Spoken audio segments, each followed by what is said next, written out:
beautiful ladies, Dr.Sharita here.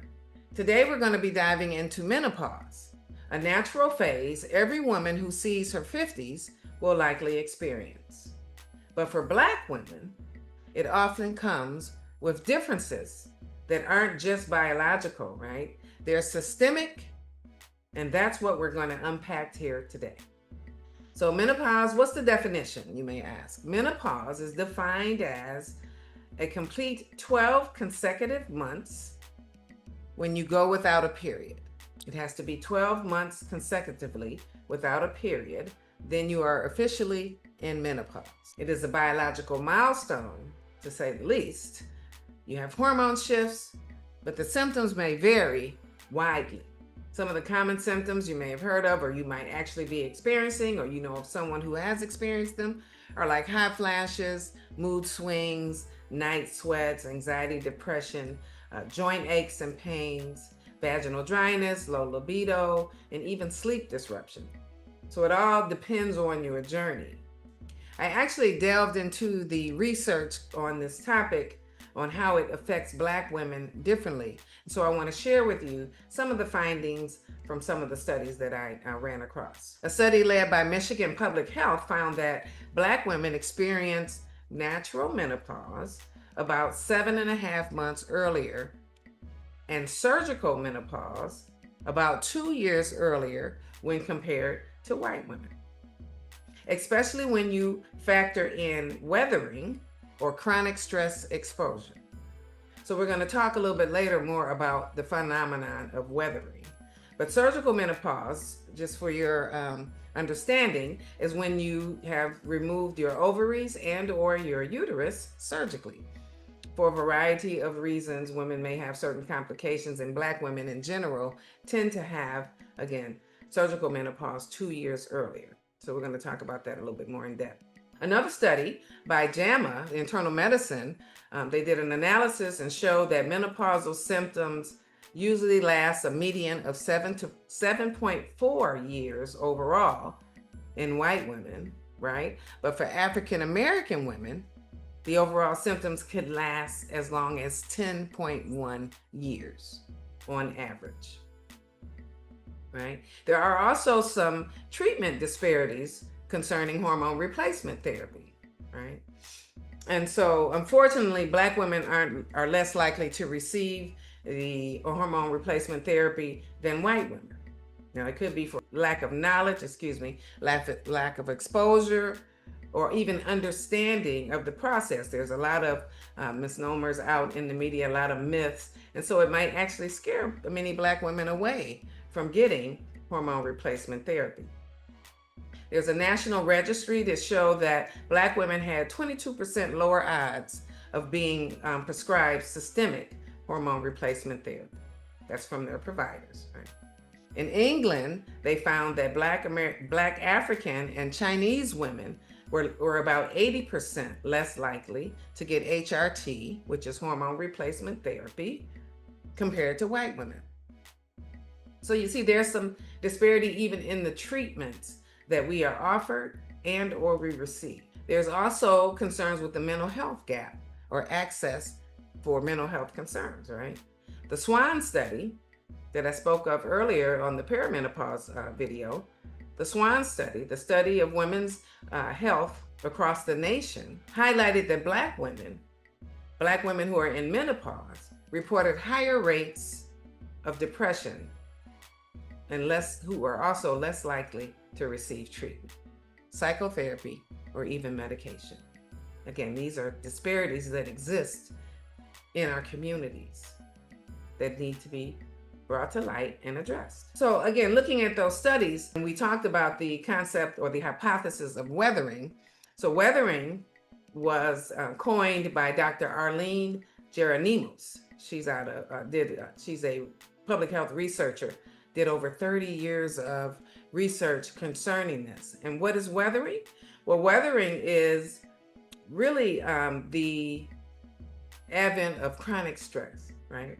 Chronic stress from racism, discrimination, economic hardships, social marginalization, inequity concerning healthcare, All of these things, the chronic stress state, us existing, and how we deal with stress. And the phenomenon is that living in these said environments can contribute to increased aging, right? It can accelerate the aging process.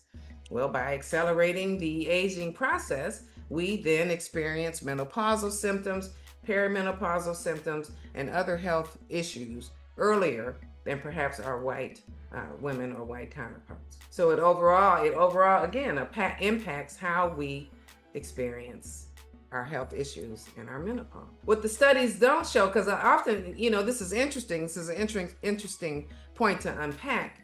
We aren't often included in a lot of the studies. So then if we're not included in the studies, how can they then take into account the effects that our environment, our life situations, and the way we manifest symptoms, how can they not take that into account?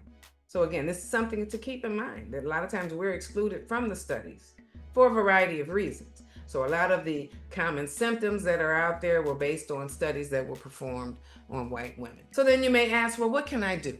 What can I do? I want to be empowered through this menopausal journey and transition.